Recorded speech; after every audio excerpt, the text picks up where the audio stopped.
On se retrouve aujourd'hui dans une nouvelle vidéo pour parler d'être lecture. Donc comme vous avez pu le voir, ça fait un moment que je fais plus de vidéos sur la chaîne.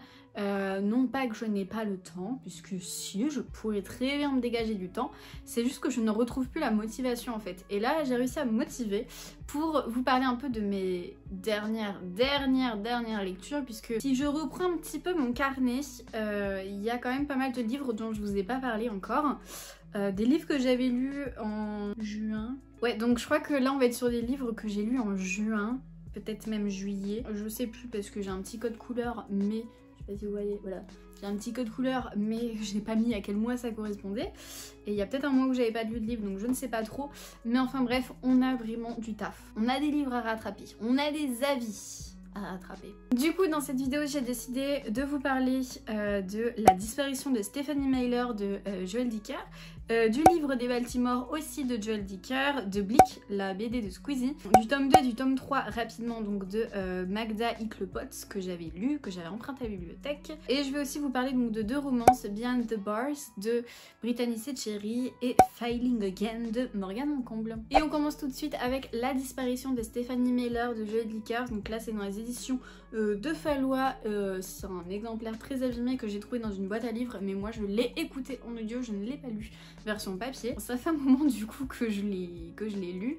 J'avoue que c'est pas un de mes préférés. En fait dans cette histoire, il se passe plein de trucs comme dans tous les Joël Dicker. On va pas vraiment suivre Stephenie Meyer, enfin on va la suivre un petit peu, ça dépend parce qu'il y a énormément de flashbacks comme à peu près tous les livres de Joël. On va suivre une enquête parce qu'en fait en 1994, dans la petite ville d'Orphea, il y a eu le maire et sa famille qui se sont fait assassiner, et également une fille qui faisait son jogging et du coup qui était témoin de la scène. Donc voilà. L'affaire avait été close, elle avait été terminée, je sais plus s'ils avaient arrêté quelqu'un, je ne sais plus, mais en fait il y a Stephenie Meyer qui est une journaliste qui du coup remet tout en question. Elle va voir le policier qui avait clôturé l'enquête pour lui dire et ben en fait vous êtes trompé de coupable, c'est pas du tout cette personne, ou enfin je sais plus si c'était en mode trompé de coupable ou si c'était ben non, rouvrez l'enquête parce que là j'ai des infos en plus.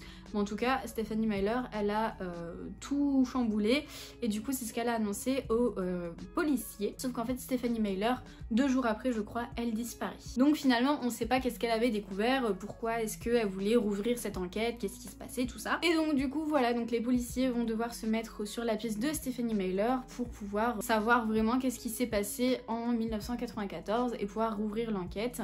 Et du coup ils vont se pencher un peu sur tout ça. Je dois vous avouer que j'ai plus trop de souvenirs de cette histoire parce que j'ai quand même lu, j'ai presque lu tous les Joël Dicker, enfin il n'y en a pas 10 000 non plus, mais j'ai lu les 5 principaux livres de Joël Dicker et je me mélange un petit peu, et j'avoue que Stephenie Meyer c'était pas une de mes préférées, mais c'était sympa. On accuse quand même pas mal de monde. En fait Joël Dicker il est assez fort pour nous retourner un peu la tête et nous faire aller plus vers une piste, alors qu'en fait bah c'était pas du tout ça. Et du coup voilà, enfin il travaille vraiment son écriture, je trouve personnellement. Enfin je sais qu'il y a pas mal d'avis négatifs sur pas mal de ses livres, mais moi franchement j'ai passé un super moment. Je crois quand même que le livre que j'ai préféré de lui, je crois que c'était L'énigme de la chambre 622. Ouais, j'avais vraiment beaucoup aimé cette histoire, et surtout la fin en fait où j'étais vraiment choquée. Là, la fin, limite je m'en souviens pas de ouf parce que ça m'a pas vraiment marqué, il n'y a pas eu une grosse révélation, un gros retournement de situation, on n'était pas vraiment dans un truc de dingue. La fin de cette histoire ne m'a pas du tout marqué. Mais ça reste du Joël Dicker, ça reste sympa, j'aime beaucoup, et notamment j'aime beaucoup les écouter. D'ailleurs tous les Joël Dicker je ne les ai pas lus mais je les ai écoutés. Ensuite j'ai donc lu le livre des Baltimore, toujours de Joël Dicker. Le livre des Baltimore, je sais pas si vous avez lu, et je me mélange avec la vérité sur l'affaire Eric Hébert. Ouh là là, je me mélange, ça ne va plus. Oui, parce que j'ai aussi lu l'affaire Alaska Sanders, mais ça je vous en parlerai dans un prochain update lecture parce que sinon ça va faire un peu trop de Joël dans cette vidéo. Donc le livre des Baltimore en fait ça va reprendre, enfin on va retrouver le personnage principal de l'affaire Eric Hébert qui est donc Marcus Goldman, un écrivain qui du coup a du succès et tout ça. Enfin dans l'affaire Eric Hébert il n'était pas encore trop connu. Et là du coup là vraiment il commence à être vraiment connu, reconnu, tout ça. Sauf qu'en fait dans le livre des Baltimore on va plutôt le suivre dans son enfance puisque il y a deux familles Goldman en fait. Il y a les Goldman de Baltimore et les Goldman de Montclair. Les Goldman de Montclair, c'est Marcus et toute sa famille, donc ils sont assez... ils sont pas hyper aisés financièrement, enfin ils sont de classe normale. Et il y a les Montclair de Baltimore où du coup eux vont vraiment avoir plus de classe, vraiment il y a tout le monde qui réussit dans leur famille, tout le monde a un métier de dingue, tout ça, enfin bref, ils ont de l'argent, ils sont riches. Du coup bah, Marcus a des cousins puisque les Goldman de Baltimore ont des enfants, il y a Yale déjà et il y a Woody. Et Marcus quand il était petit il passait souvent ses étés, enfin ses vacances avec ces Goldman là et il adorait sa tante Anita, il adorait son oncle Saul et voilà, enfin lui tout ce qu'il voulait c'était vraiment éviter de rester avec sa famille pauvre, sa famille qui n'avait pas vraiment d'avenir. Lui tout ce qu'il voulait en fait Marcus c'était évoluer, c'est devenir quelqu'un d'important, quelqu'un qui a la classe, quelqu'un qui a de l'argent et de ce fait il renie un peu sa famille. Il y a quelque chose de bien en fait dans Joel Dicker, c'est qu'il arrive vraiment à construire ses personnages, à les différencier et à leur donner quand même des défauts. Et Marcus Goldman il a quand même ce défaut de vouloir vraiment se surpasser et être au-dessus des autres et vraiment le faire ressentir aux autres. Et ça on peut le retrouver aussi dans l'affaire Harry Kéber où du coup quand il est à l'université tout ça, il ne veut pas aller dans une université prestigieuse parce que finalement tout le monde va être au même niveau que lui, il veut aller dans une université basique pour justement se faire remarquer puisque bah finalement lui comme il est fortiche en tout, il va aller dans une université lambda et puis il va surpasser tout le monde. Enfin lui en tout cas c'est ce qu'il a en tête. Et donc en fait dans cette histoire on va vraiment suivre la famille Goldman, les soucis qu'il y a entre cette famille et je sais plus, il y a un secret, il y a aussi une fille qui rentre dans ça qui était du coup bah, de base une des amies des Goldman qui s'appelle Alexandra et Alexandra plus tard donc devient célèbre, elle devient une star, une chanteuse il me semble. Enfin bref du coup voilà, il y a pas mal de personnages tout ça et je crois qu'il y a une espèce de... il y a un espèce de mystère et en fait j'ai un problème vraiment, enfin comme je les ai écoutés plus ou moins à la suite, je me mélange un peu dans les histoires, je crois savoir ce qui se passe à la fin mais je sais plus si c'est dans celle-là ou si c'est dans l'affaire Alaska Thunder. Non, c'est pas dans Alaska Thunder, donc c'est bien dans celle-là, je crois. Qu'il y a cette fin dont je pense, mais je suis vraiment pas sûre. Mais en tout cas, je sais que j'ai bien aimé, moi, retrouver Marcus. C'était vraiment sympa. Mais ça reste vraiment... Ça reste sympa, mais ça reste pas le livre qui m'a le plus marqué, vraiment. Je reste sur l'énigme de la chambre 622 qui était genre trop bien. Je l'ai adoré. Ensuite, j'ai lu Bleak. Alors ça, c'était aussi en juin, puisque je me rappelle, c'était une élève qui me l'avait prêté. Bleak qui est donc la BD de Squeezie qui est tirée on va dire entre guillemets de ses threads d'horreur. Si vous regardez ses vidéos, Squeezie aime beaucoup raconter des histoires d'horreur donc il en a sorti une BD où on peut retrouver 3 histoires. La première c'est l'histoire d'une fille qui doit aller faire du babysitting chez quelqu'un et ça se passe pas comme prévu. La deuxième histoire c'est dans une fête foraine qui ouvre en avance pour un petit groupe d'amis privilégiés mais ça se passe pas comme prévu.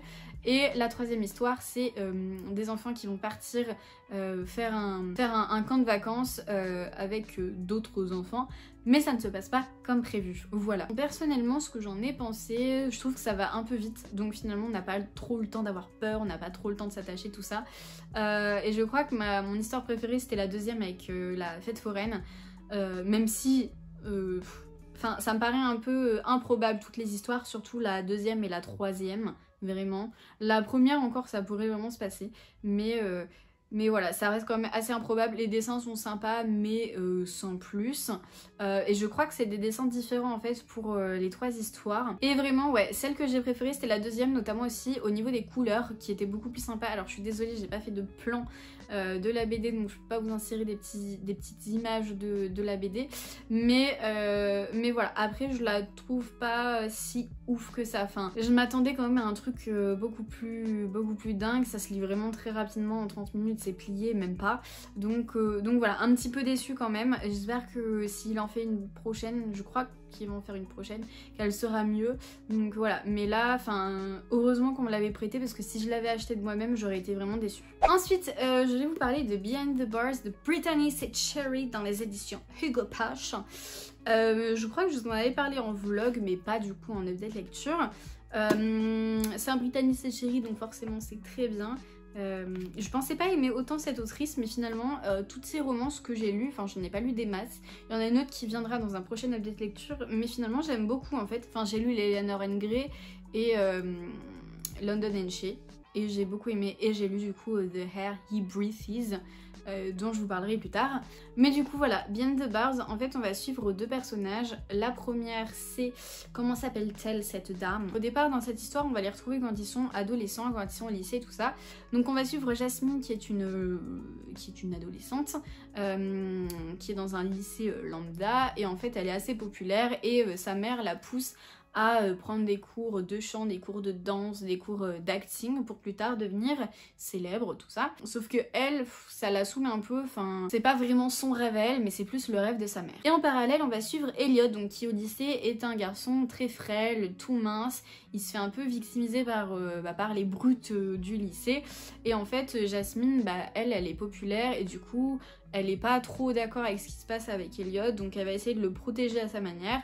Et donc sa manière étant de coucher avec les personnes qui harcèlent Elliot. À chacun sa manière, mais je ne pense pas que ce soit la meilleure. C'est pour qu'ensuite, du coup, les harceleurs laissent Elliot tranquille. Est-ce que ça marche? Est-ce que ça marche pas? Voilà.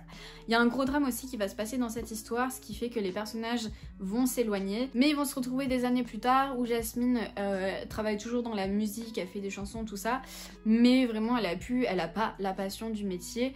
Elliot, lui, s'est totalement transformé. Il est devenu quelqu'un de fort parce que l'événement qui s'était passé des années auparavant l'a un peu traumatisé, donc du coup il a voulu changer physiquement, mentalement, tout ça. Il est devenu un espèce de bad boy.